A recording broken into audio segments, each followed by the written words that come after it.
तो देख लेते हैं graph of log y equal to log x। देखो दो केस बनता है, बेस पे डिपेंडेंट है। बेस 1 से छोटा होगा तो ग्राफ का शेप अलग बनता है, 1 से बड़ा होगा तो अलग अलग बनता है, डिफरेंट डिफरेंट है।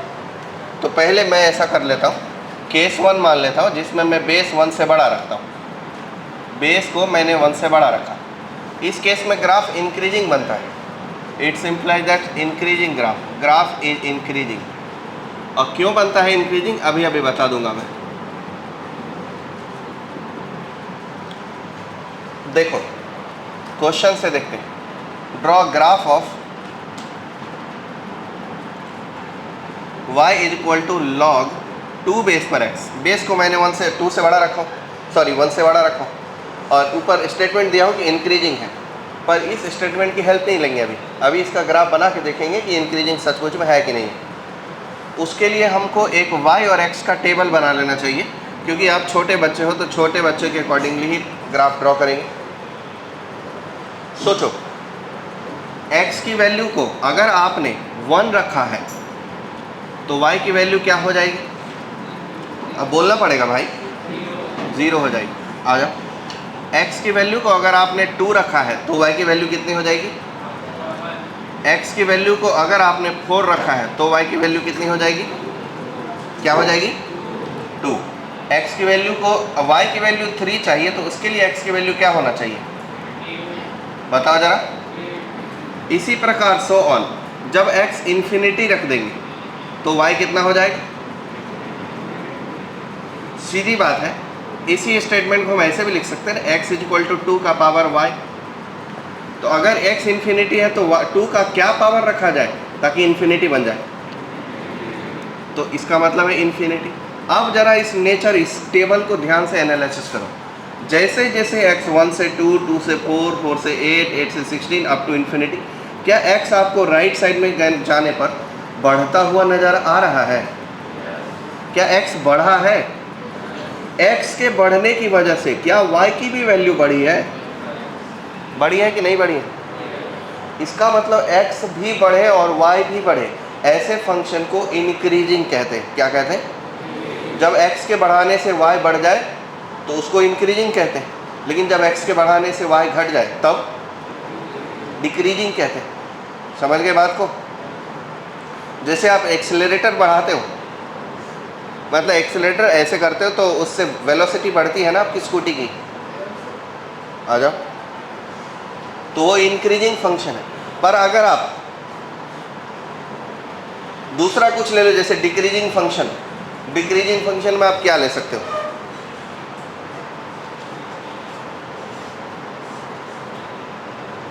दूसरा कुछ भी ले लो जो डिक्रीज करता है। कोई ऐसी चीज है जो बढ़ने से दूसरा घट जाता है? नहीं मिल रहा? आपके दिमाग की क्रिएटिविटी खत्म? नहीं, ये तो तुमको ही बताना पड़ेगा। कोई ऐसा रिलेशन यूनिवर्स में जो एक के बढ़ने से दूसरा घट रहा हो। क्या? सुन नहीं पा रहा हूँ यार। किसके बढ़ने से फ्रैक्शनल नंबर बढ़ेगा?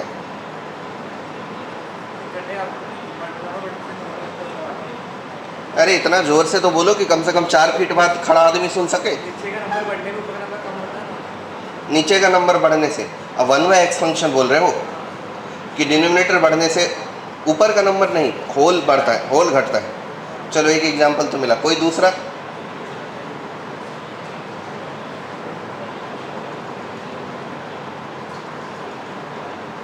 आप लोगों की क्रिएटिविटी पूरी खत्म है क्या? अभी तुमने एक्सीलरेटर स्कूटी देखा भाई, ब्रेक पे प्रेशर बढ़ाओगे वेलोसिटी घट जाता है भाई।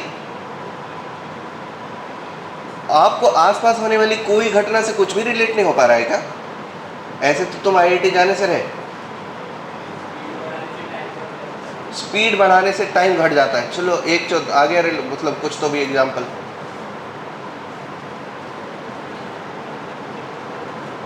ये YouTube छाप बच्चे,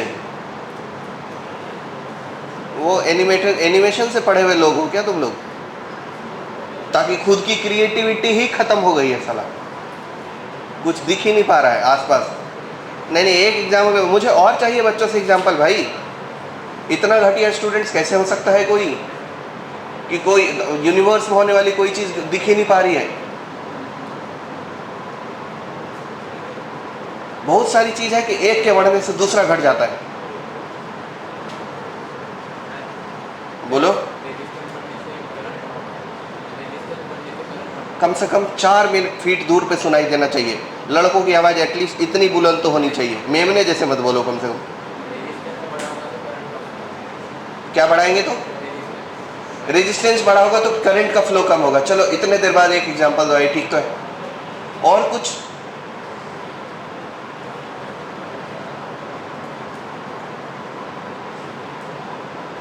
बहुत सारे लोगों को समझ ही नहीं आएगा इन लोगों को रेजिस्टेंस क्या होता है। अच्छा, कल तक समझ में आएगा। अच्छा, करंट के क्या, करंट कैरिंग वायर में होता है, केबल में रहता है। कोई एग्जाम नहीं, बताना तो पड़ेगा यार। कुछ बढ़ता है तो कुछ दूसरा घट जाता है, ऐसे कौन सा यूनिवर्स में आपको रिलेशन दिखता है?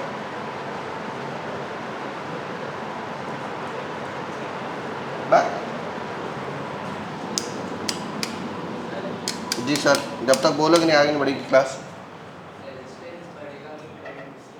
रेजिस्टेंस बढ़ेगा, हाँ वो बोल चुका है, कॉपी मत करो। Self creativity. दूसरा कुछ? ज़्यादा एक्सेलरेट करेंगे तो टाइम कम लगेगा।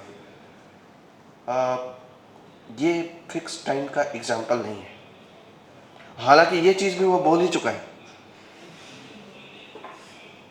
कि वेलोसिटी बढ़ाने से टाइम घट जाता है।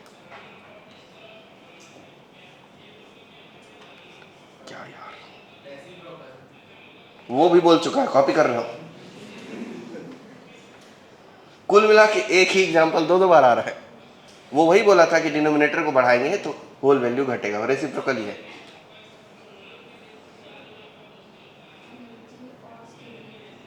एनर्जी और स्टेबिलिटी। एनर्जी बढ़ाएंगे तो स्टेबिलिटी कम होगी। चलो, एक बहुत दिन बाद ये बात भी आया लड़कियों की तरफ से। और कुछ?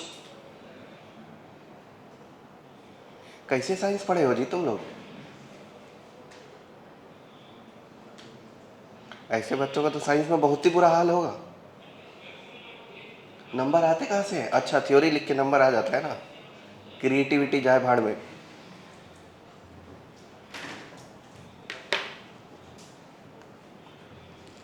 अरे आंसर दो ना, मैं इसका इंतजार कर रहा हूँ। टाइम पास करने के लिए खड़ा नहीं हूँ इधर पंखे वंखे बंद करके गर्मी में। हर बच्चे की तरफ से मुझे कम से कम एक एक्सप्लेनेशन चाहिए, हर स्टूडेंट्स को देना पड़ेगा। ऐसा यूनिवर्स का कोई वैलिड सा रिलेशन जिसमें एक चीज घटता है दूसरा बढ़ता है, दूसरा बढ़ता है तो पहला घटता है।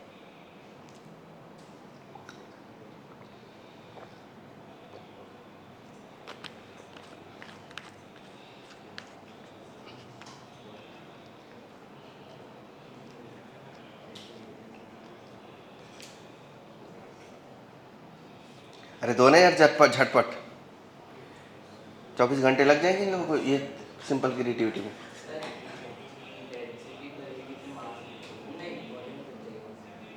डेंसिटी बढ़ेगी तो वॉल्यूम घटेगा।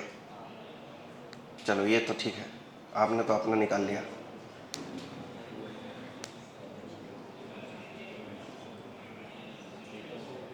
रेसिप्रोकल के बाद कुछ तो इतने देर बाद बहुत टाइम हो चुका, दूसरा कुछ क्रिएट।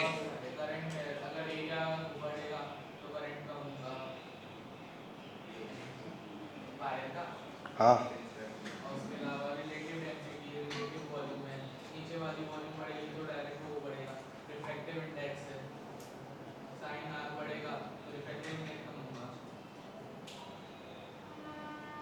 चलो आपका अपना हो गया, दूसरे लोग बोलो।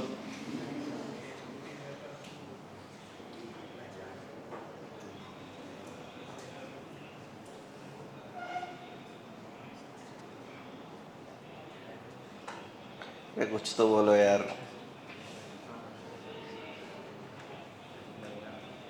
बैजूज चाइल्ड, एनिमेटेड वीडियो और कार्टून से पढ़ने वाले लोग, सेल्फ क्रिएटिविटी का सत्यानाश। एक तो एजुकेशन फील्ड में टेक कंपनियों का कोई काम पहले था भी नहीं, फिर किसी को आइडिया आया कि एक काम करते हैं, बच्चों को अच्छे से समझाने के लिए छोटे छोटे चीज़ का एनिमेशन वीडियो बनाते हैं। ब्लड कैसे फ्लो करता है ये भी दिखाएगा, स्ट्रिंग वेव कैसे होता है ये भी दिखाएगा, स्फेयर कैसे होता है ये भी दिखाएगा। जब बच्चा इस प्रकार से पढ़ेगा, जब अपनी इमेजिनेशन कुछ है ही नहीं स्टूडेंट के पास में, वो जनरेशन तो कमज़ोर हो ही जाएगा ना भाई। जिस जनरेशन को ये दिखाना पड़ेगी भैया वाई एक्सिस है, ये जेड एक्सिस है, ये एक्स एक्सिस, ये वाई एक्सिस है, यहाँ पॉइंट है, और तुम इमेजिन करो कि इन दोनों के बीच में वेक्टर ज्वाइन किया गया है। जिस जनरेशन को ये इमेज खुद नहीं हो पा रहा है, जिसको ये बताना पड़ेगा कि एनिमेशन से देखो कि ये कैसे कैसे हो रहा है, वो जनरेशन का सत्यानाश हो ही जाना है। तब क्रिएटिविटी नहीं है बच्चों के अंदर, साला रटने वाले बच्चे भरे पड़े, चीज़ें रटने की कोशिश करते, बस एक बुद्धि नहीं चल पा रहा है। चार्ज बढ़ेगा तो वोल्टेज कम हो गया।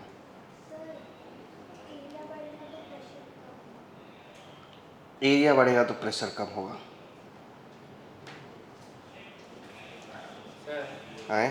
दो मैग्नेट के बीच जितना ज़्यादा रिपल्शन होगा उतना कम अट्रैक्शन होगा।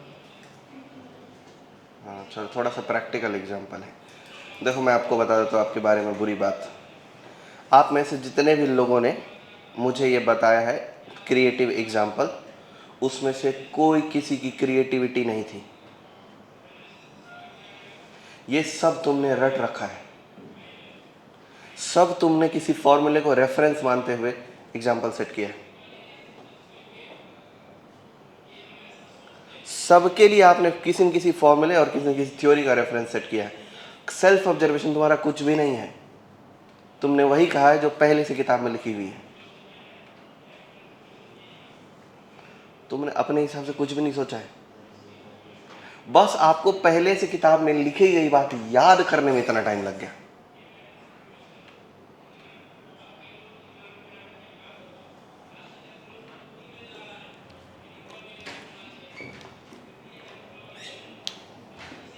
उसने बोला रेजिस्टेंस बढ़ाएंगे तो करंट फ्लो कम होगा, उसके लिए V equal to I R formula पहले से मौजूद है। सब किसी न किसी फॉर्मूले का रेफरेंस मानते हुए एग्जाम्पल सेट किया है जो पहले से बुक में लिखी हुई है। सेल्फ क्रिएटिविटी जीरो है भाई। अब मैंने बोला था यूनिवर्स में ऐसी सब चीज़ ऑब्जर्व करो जो एक चीज़ के बढ़ने से दूसरा चीज़ घट जाता है।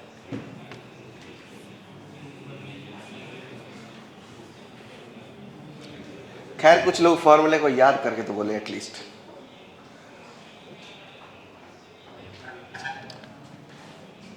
देखो भैया भाई जो छाप बच्चे एनिमेटेड कार्टून वाले लोग,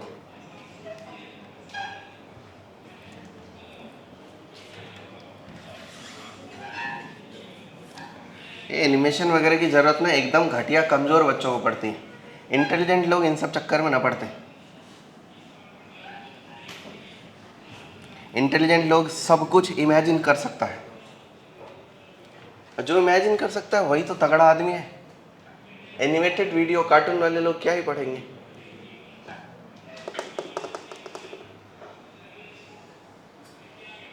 क्या यार, मेरा पूरा कॉन्फिडेंस तोड़ देते हो आप लोग। अब तो 2 महीने हो गए ना, अब तो आपको इंटेलिजेंस दिखानी पड़ेगी ना यार अपनी। अब कोई पहले दिन तो आए नहीं ना आप कि पहले दिन टीचर ने पूछ लिया मैं इतना सारा बात जानता हूँ मैं बोलूँ कैसे। 2 महीने हो चुके भाई। अब नहीं दिखाओगे इंटेलिजेंस तो कब दिखाओगे। देखो x के बढ़ने से y बढ़ेगा, और इस टाइप के फंक्शन को इंक्रीजिंग फंक्शन बोलते हैं। जब x बढ़ता है तो y भी बढ़ जाए। इस टाइप के फंक्शन को क्या बोलते हैं? जब टेम्परेचर बढ़ता है तो वॉल्यूम भी बढ़ जाता है। सही बात है। किसी चीज़ का टेम्परेचर तो अब छोड़ो, फॉर्मूला तो पढ़ ही रखा, याद तो आ ही गया होगा ये बात से, क्या ही बोलना। अब देखो इसका मतलब है जैसे जैसे x घटेगा y की वैल्यू, आज ही बोलना था, अगर x घटेगा तो y की वैल्यू क्या होगी। ये बात देखते हैं। x की वैल्यू 0 से और 1 से घटा के 1/2 रख लेते हैं, y की वैल्यू कितना होगी? जितने देर में मैं ये सब चीज़ कर रहा हूँ इतने में पूरा टॉपिक पढ़ा चुका होता है। मेहरबानी करके x को यहाँ 1/2 रखो बच्चों, 2 का पावर -1 होगा बच्चों, और अकॉर्डिंग टू फॉर्मूला -1 यहाँ आ जाएगा, और log 2 बेस पर 2 के वैल्यू हो जाएगा -1 टाइम्स ऑफ 1। अब -1 इंटू 1 होता है -1, मतलब y की वैल्यू होगी -1। ठीक है, शाबाश, समझ गए, बहुत अच्छी बात है। x की वैल्यू 1/4 रखेंगे तो क्या होगा? जल्दी बोलो ना यार। 1/4 रखेंगे तो -2 होगा, 1/8 रखेंगे तो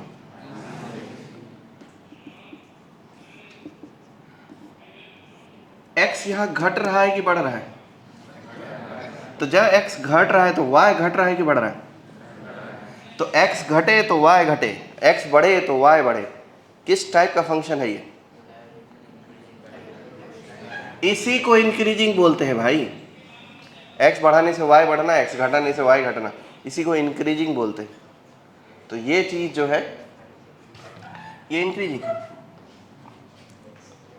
अब इसका ग्राफ ड्रॉ करते हैं। जितना चीज हमको यहाँ दिख रहा है इन सब को मिला देते हैं एक साथ। क्या x की वैल्यू 0 से छोटी हो सकती है? अरे नहीं, सब लोग ना बोलो यार। भाड़े पे आए हो क्या बाकी लोग मजदूरी करने इधर, कि दूसरे लोग काम करेंगे मैं क्यों लकड़ी उठाऊं? x की वैल्यू 0 से छोटी हो सकती है?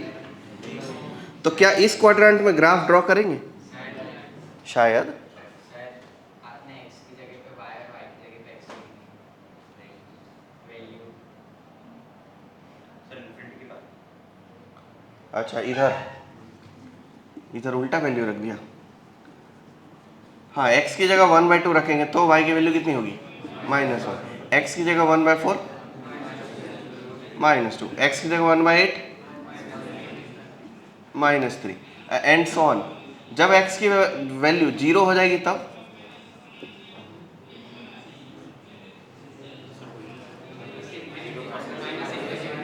तो 0 नहीं है, 0 से थोड़ा बड़ा नंबर है,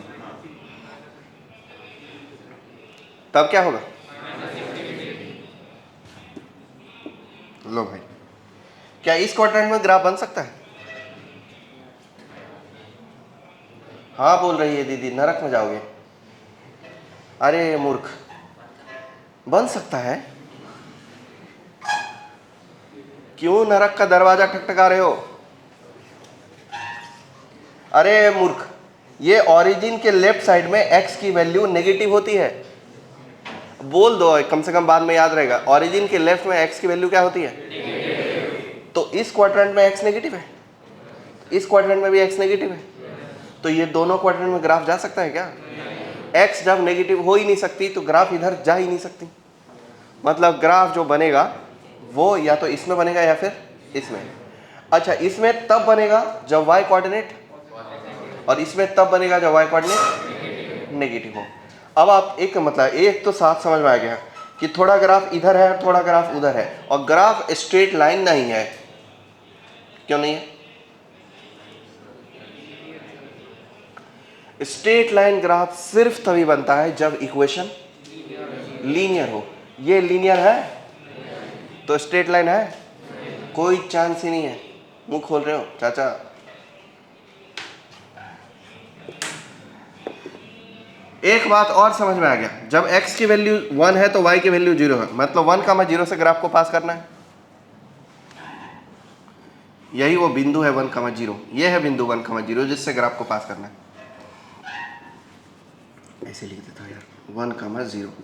ये 1 है तो ये 2 हो जाएगा, 2, 1 हो जाएगा। अब कोई 2, 1 यहाँ प्लॉट कर दे तो मूर्ख है ना फिर तो। जब तुम्हारा 2 इतना बड़ा है तो 1 इतना बड़ा कैसे हो गया? समझ में आ रहा है बात को? चलो 1 को थोड़ा छोटा करते हैं ताकि ग्राफ थोड़ा अच्छा देखे। 1, 0, 2, 3, कुछ तो भी, लेकिन 4, ये 2 है तो ये 2 4 हो जाएगा। 4, 2 यहाँ पे आ गया ना। अच्छा, ये तीनों बिंदु को ज्वाइन करेंगे, स्ट्रेट लाइन दिख रहा है। अब ये 4 है तो ये 8 होगा, 8 कामा 3। इसी प्रकार ये इन्फिनिटी कामा इन्फिनिटी होगा। ओके, इन सब को ज्वाइन कर देते हैं। स्ट्रेट लाइन है क्या ये? अच्छा, कभी जाके सीधा होगा? कभी सीधा नहीं होगा, ये हमेशा क्या रहेगा? सीधा सिर्फ तभी हो सकता है जब इक्वेशन स्ट्रेट लाइन का यानी लीनियर हो। लीनियर वो कभी हुआ ही नहीं, इसलिए वो कभी भी सीधा नहीं होगा। हाँ, यहाँ पर स्लोप बहुत ज़्यादा शार्प है, ये इसके जो टर्न्स हैं वो थोड़े कम होते जाएंगे, लेकिन वो स्ट्रेट लाइन नहीं होगा। क्या ये ग्राफ कभी नीचे आ जाएगा? ऐसे घूमते घूमते घूमते घूमते घूमते कभी न कभी तो नीचे आ सकता है। अगर ये नीचे आ जाए तो इसका मतलब है कि x की वैल्यू इन्फिनिटी पर y का कोऑर्डिनेट 0 हो जाना है। क्या x की वैल्यू इन्फिनिटी पर y कोऑर्डिनेट 0 हो सकती है? मतलब ये कभी भी नीचे, ये हमेशा थोड़ा थोड़ा कॉनकैव डाउन रहेगा। कॉनकैव डाउन आपको समझ में आता है? कॉनकैव क्या होता है? अरे कॉनकैव कॉन्वेक्स पढ़ा दूंगे। कॉनकेव, कॉनकेव, कॉन्वेक्स सुने हो कभी? क्या होता है ये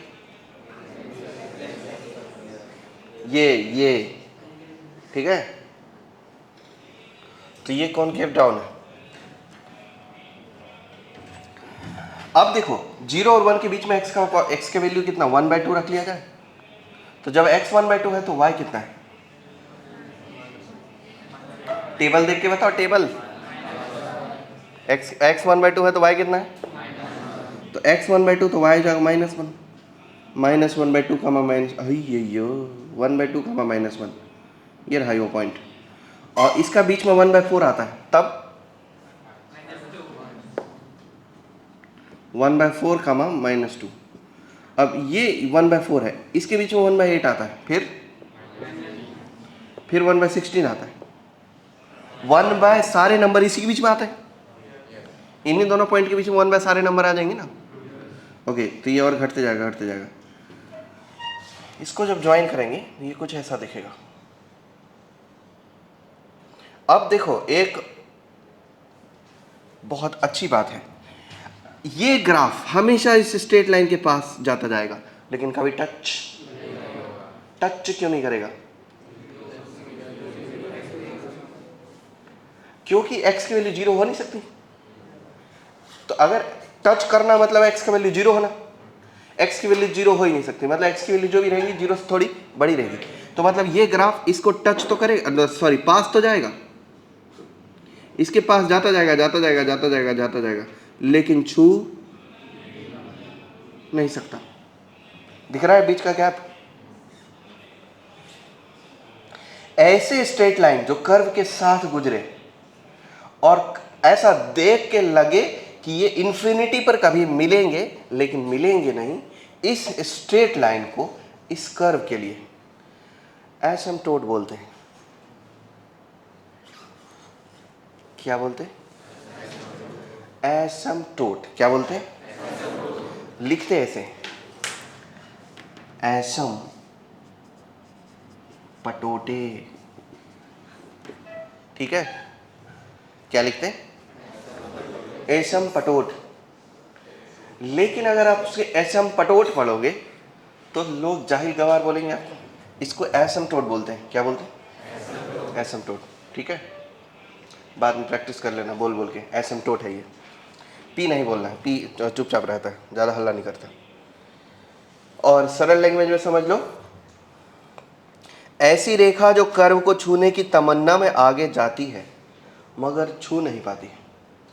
बोल के बताओ।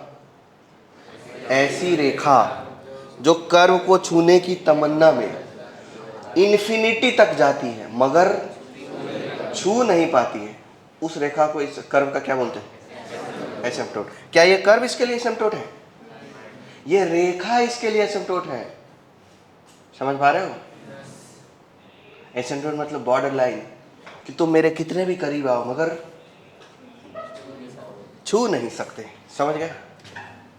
यह ह्यूमन भावनाएं नहीं है, ग्राफ के बीच की बात है। आप अपना इमोशन लेके डंका मत पीटने लग जाना। क्या ये ग्राफ इंक्रीजिंग दिख रहा है आपको? दिख रहा है?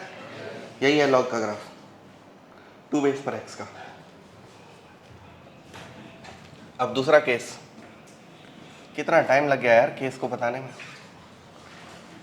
जब बेस 1 से छोटा, लेकिन 1 से छोटा होने से काम थोड़ी ना होगा, 0 से बड़ा भी तो होना पड़ेगा।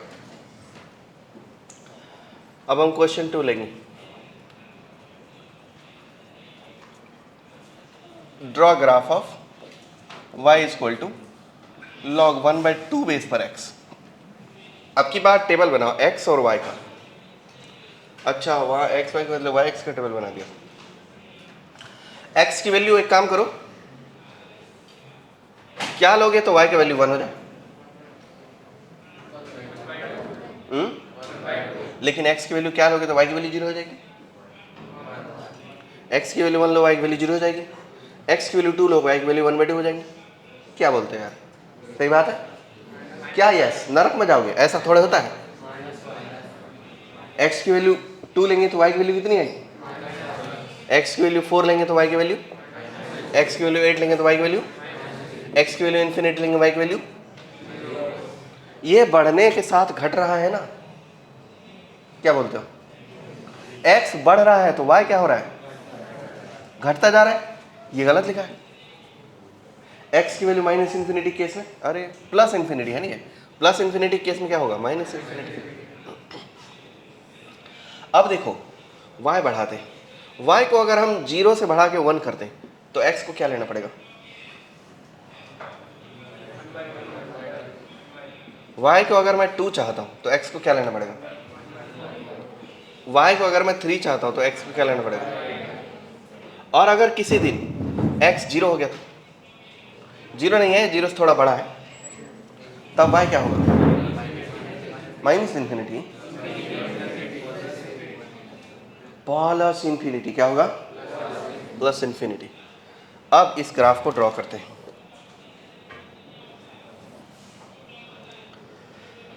ये 1,0 एक पॉइंट है, ये 2,-1 है, ये 8,-3 है।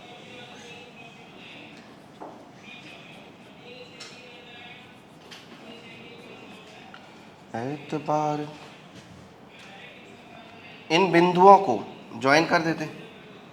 जैसे जैसे x की वैल्यू इन्फिनिटी जाएगी y की वैल्यू माइनस इन्फिनिटी होगा कि नहीं? अरे इस पॉइंट को क्या बोलोगे? x कोऑर्डिनेट क्या है इसका? इन्फिनिटी। और y कोऑर्डिनेट गया नहीं माइनस इन्फिनिटी पे, बहुत नीचे चला गया ना। इतना सब कुछ नहीं समझाना था यार, बहुत सारे बच्चे होंगे जिसकी खोपड़ी में ये बात नहीं आएगी। सिंपल ग्राफ खींचना चाहिए था। 0 और 1 के बीच में कौन है? 1/2, जस्ट मिडल में 1/2 है, तो उस केस में y कोऑर्डिनेट कितना होगा? सिंपल यहाँ, तो ये 1/2, 1 हो जाएगा। और 1/2 और 0 के बीच में कौन है? तो उस केस में कितना होगा? 1/4, 2। 1/4 और 0 के बीच में कौन है? उस केस में कितना होगा? 1/8, 3।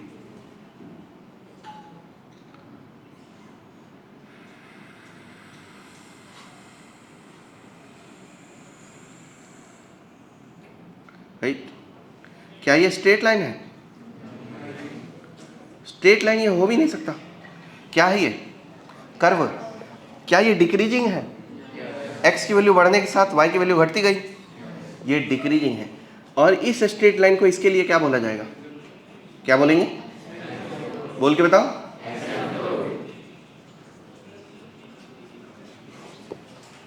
अरे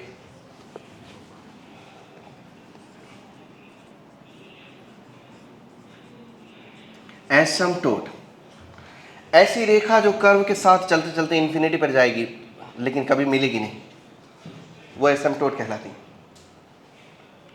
तो ये थे डिक्रीजिंग ग्राफ और वो थे इंक्रीजिंग ग्राफ।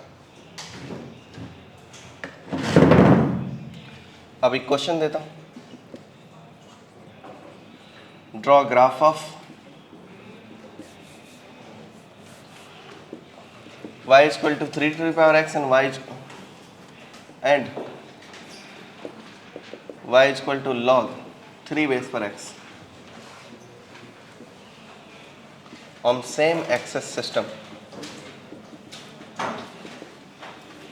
दो ग्राफ एक ही सिस्टम पे, एक ही एक्स वाई सिस्टम पे ड्रॉ करना है।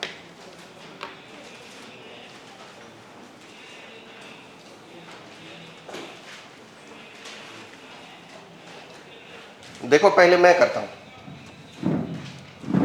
सबसे पहले मैं ब्लू कलर से लूंगा और 3 का पावर x, अरे 3 नहीं, log 1/3 बेस पर x लिखते हैं ना, इसका ग्राफ ड्रॉ करते हैं। क्या ये ग्राफ इंक्रीजिंग है? क्या है ये ग्राफ? डिक्रीजिंग होने के साथ किस पॉइंट से एक्स एक्सिस को कट करेगा?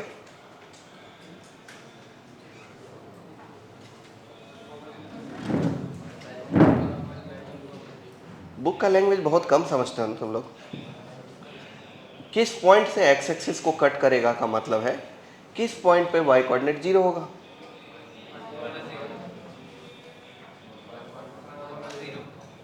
कितना? 1,0 पे। तो 1,0 यहां हुआ।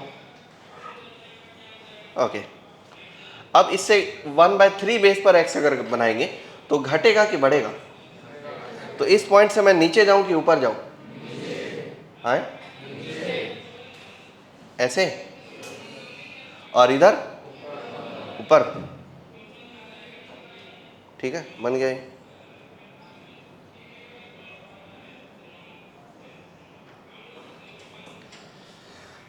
x की वैल्यू क्या रखेंगे तो y का वैल्यू 1 हो जाए? 1/3 रखेंगे, y की वैल्यू 1 हो जाएगी। क्या रखेंगे y की वैल्यू 2 हो जाए? 1/9, 1/9 कामा 2। क्या रखें कि y की वैल्यू -1 हो जाए? 3 कामा -1। ये हो गए 3 पॉइंट्स। ये बन गया 1/3 बेस पर x। अब दूसरा बनाते हैं।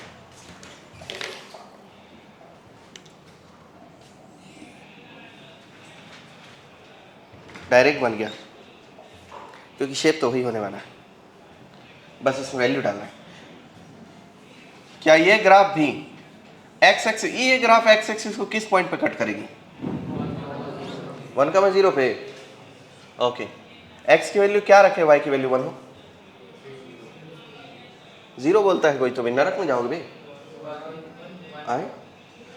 y1 के लिए x क्या रखना है? 3। कौन सा पॉइंट से पास करेगा ये? 3,1। यहाँ हो गया एक पॉइंट 3,1। x की वैल्यू क्या तो y की वैल्यू 2, तो ये हो गया 9,2 से पास करने वाला। साथ में ये इन्फिनिटी तक जाएगा, बहुत दूर, उधर बांग्लादेश तक। जब 1/3 पर 1 आया था तो 1/3 पर क्या आएगा इस केस में? तो ये हो गया 1/3 कामा -1 पॉइंट, 1/9 कामा -2 पॉइंट।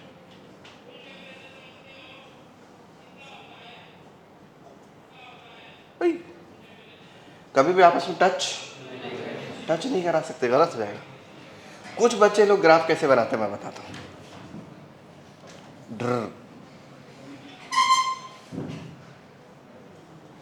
बच्चे को लगता है ग्राफ एक डिजाइन है,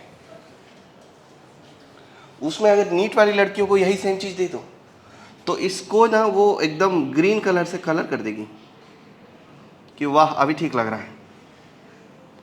मजा तो तब आएगा जब इस पे ऐसे कर देगी, वाह वाह वाह अब ज्यादा बढ़िया लग रहा है। भाई बहन सुन लो, ग्राफ डिजाइन नहीं होता, ग्राफ डाटा एनालिसिस है। वो पूरा दिखाता है कि एक्स की वैल्यू क्या रखने पर क्या मिलता है। इसके लिए मैं आपको ग्राफ का यूज बताऊंगा एकदम, जब और ज़्यादा डिटेल आपको ग्राफ पढ़ाऊंगा तब, कि ग्राफ हमारे लाइफ में क्यों इम्पोर्टेंट है। ग्राफ अगर नहीं होता तो पुराने ज़माने का कोई भी डाटा आज के टाइम पे एनालिसिस करना पॉसिबल ही नहीं था, डाटा को लिखना ही पॉसिबल नहीं था। सभी ऑब्जर्वेशन और डाटा को लिखने का सबसे स्मार्टेस्ट वे है ग्राफ।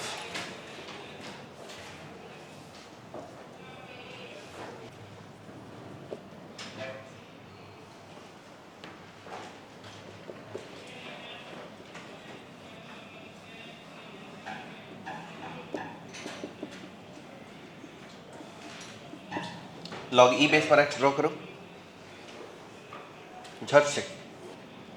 लॉग ई बेस पर एक्स ऐसे ही होगा, 1,0 से पास करेगा, ई कामा 1 से, 1/e कामा -1 से, और सेम शेप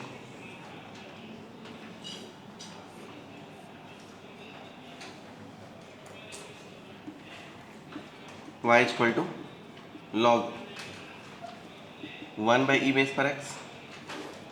ये भी ठीक ऐसे ही होगा, 1,0 से पास करेगा, लेकिन x की वैल्यू 1/e रखने पर 1 आ जाएगा, तो 1/e कामा 1, और e रखने पर 1 आ जाएगा, e कामा रखने पर -1 आ जाएगा। ये रहा e, ये रहा 1/e।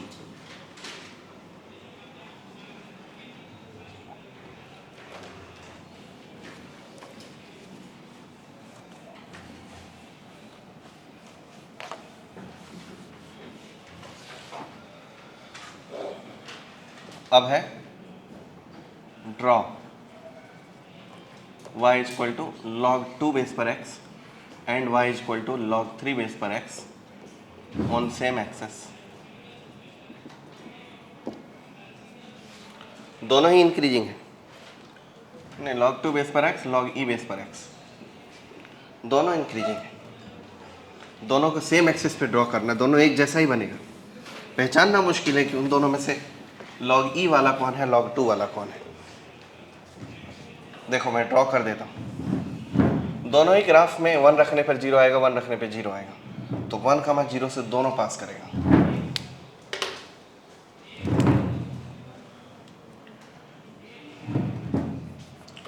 कौन किसका है ये पता लगाना, ब्लू वाला कौन सा ग्राफ है और ब्लैक वाला कौन सा ग्राफ है। ब्लू वाला कौन है,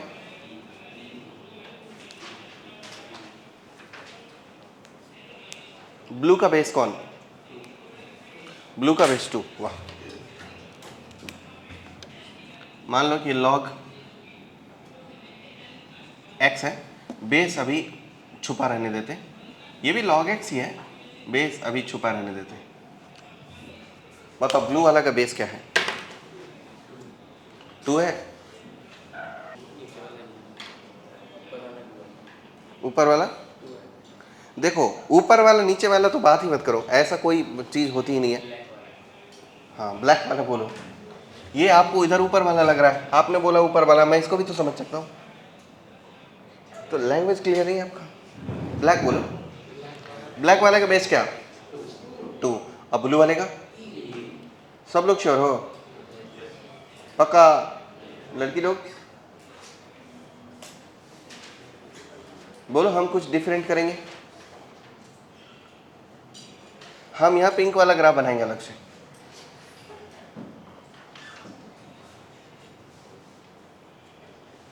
क्या लगता है आप लोगों को, ब्लैक वाला ग्राफ का बेस क्या है।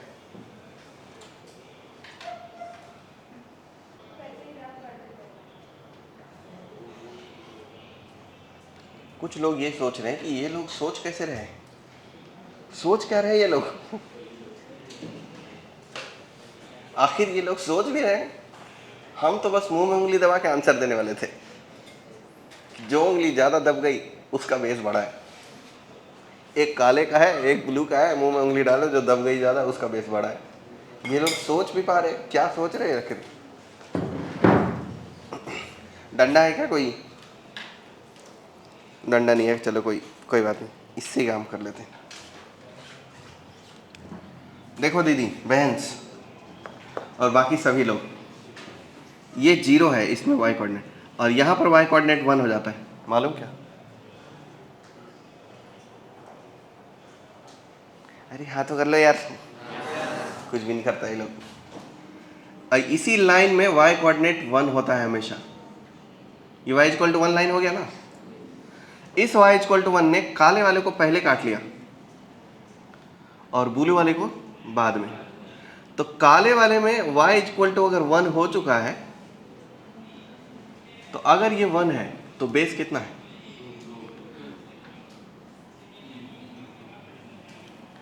अब देखो एक बात तो साफ सुथरा है कि ये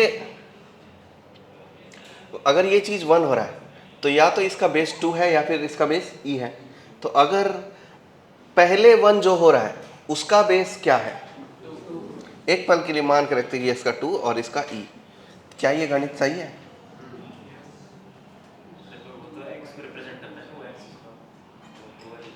ये थम्बा थम्बा थम्बा, y का वैल्यू 1 हो गया, x की वैल्यू मान ले तो मैं 2 ही रख लिया, चलो ठीक है, ये 1 है, ये 2 है और ये e है, उतना सही है आपको? अब बताओ 2 पर ये वाली वैल्यू 1 दे रहा है और e पर ये वाली वैल्यू 1 दे रहा है, तो ब्लू वाला किसका, ब्लू वाले का बेस क्या हुआ फिर? ब्लू वाले का बेस e होगा तब ना ये e पर 1 देगा, समझे? ब्लैक वाले का बेस 2 होगा तभी तो वो 2 पर 1 दे रहा है। इसका मतलब इसका बेस कौन है? 2 और इसका बेस कौन है? e। तो इससे हमको एक चीज तो समझ में आ रही है, जिसका बेस जितना बड़ा होगा उसका इंक्रीजिंग रेट उतना कम होगा, जिसका बेस बड़ा होगा इंक्रीजिंग रेट उतना कम होने वाला है, समझ पा रहे हो? और जिसका बेस छोटा होगा उसका इंक्रीजिंग रेट उतना ज़्यादा हो जाएगा। तो अब अगर 3 ग्राफ मैं एक साथ बना दूं जिसमें मैं एक बार 3 रंग का पेन तो मेरे पास है नहीं, पर फिर भी 3 रंग के पेन की ज़रूरत नहीं, डुम डुम डुम डुम डुम डुम डुम डुम डुम डुम डुम डुम, इसका नाम मैं ए रखता हूँ, इसका नाम बी, इसका नाम सी, तो अपने आप इसका नाम ए, इसका नाम बी, इसका नाम सी हो जाएगा। ये तीनों जो है वो y equal to log x का ग्राफ है, बेस छुपा हुआ है, बेस में है 2 3 5 2 3 e। तो अब बता दो कि इसका बेस कितना होना चाहिए, इसका बेस कितना होना चाहिए, ये भी log x है, ये भी log x है, और इसका बेस कितना होना चाहिए, इसका बेस क्या है, इसका इसका 2। अभी ये बात खोपड़ी में समझ में आ गई? यही आपको सोचना था, कुछ लोग सोचे, कुछ लोग जो नहीं सोचे उनको मैं बता दिया। जिसका बेस जितना बड़ा होगा उसका इंक्रीजिंग रेट उतना, जिसका बेस जितना बड़ा होगा उसका इंक्रीजिंग रेट उतना उतना कम होने वाला है, सीधी सीधी बात। ये थे लॉग के ग्राफ। अब लॉग का ग्राफ आज सीख लो, अगले सेशन में सीखेंगे जब इसका यूज होगा। लॉग समाप्त हो गया, बस एक लॉग टेबल बचा है, लॉग टेबल में नहीं पढ़ाऊंगा, लॉग टेबल की जरूरत मैथ्स में नहीं है, फिजिकल केमिस्ट्री में पढ़ेगा तो फिजिकल केमिस्ट्री वाले सर पढ़ाएंगे।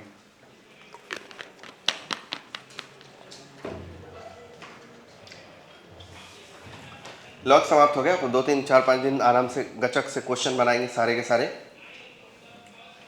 और फिर नए टॉपिक की ओर बढ़ेंगे। डीपीपी तो होमवर्क देता हूँ।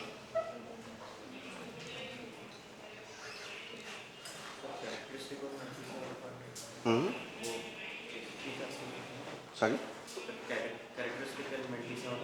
लॉग टेबल में है वो, कैरेक्टरिस्टिक और मेंटिसा। मुझे वो नहीं पढ़ानी चाहिए, उसमें फालतू टाइम पास हो जाता है, उससे बेहतर उस टाइम पे ज़्यादा क्वेश्चन बना लें। हाँ जी, तो लेवल 1 कंप्लीट हो गया क्या आप लोगों से?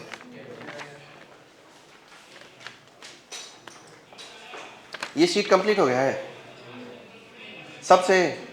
डाउट वाउट नहीं है क्या आप लोगों को? डाउट है ना? अच्छा,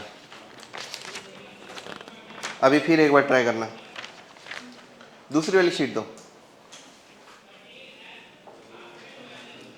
ये थोड़ी भारी होगी बनाने में, इसमें एकदम आसान आसान लल्लू चप्पू टाइप का सवाल नहीं है।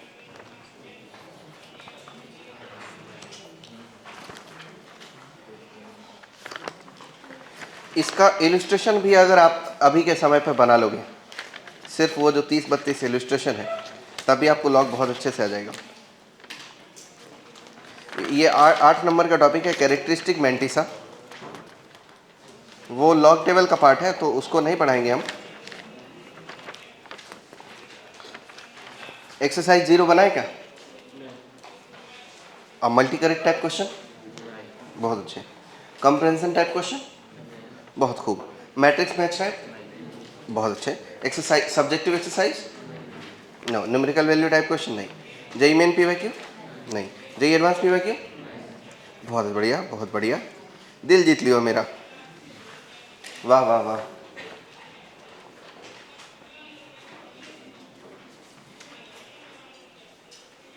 ये सब तो नहीं बनाएंगे ना फिर तो, कि बनाएंगे? बनाएंगे, अच्छा बनाएंगे तो बड़ी खुशी हुई मुझे ये बात सोच के। अब आप ये सब कंप्लीट करिए, एकदम ख़त्म पूरी। आज हो पाएगा आपसे? कल? हाँ तो कल जब आओगे तो कर लेना, कल तक, परसों तक कर लो। देखो अब ये वाली शीट को एकदम गचपच बनेगा नहीं, ऐसा होगा नहीं कि आप बैक टू बैक सवाल बना रहे हो और सारे सारे बन जाएंगे। वो वाली शीट में हो भी सकता है, उसमें थोड़ी मोड़ी प्रॉब्लम आएगी लेकिन बनेगा। इसमें थोड़ी ज़्यादा प्रॉब्लम आएगी, पर इसका इलस्ट्रेशन भी बना लिया तो समझ लो कि लॉग अच्छे से आ गया। और उसके बाद क्लासरूम कॉपी, और फिर ढेर सारे क्वेश्चन के लिए तो अभी मैं हुई 2-3 दिन सिर्फ सवाल करेंगी, फिर अगले चैप्टर की ओर। अगला चैप्टर थ्योरी ऑफ इक्वेशन।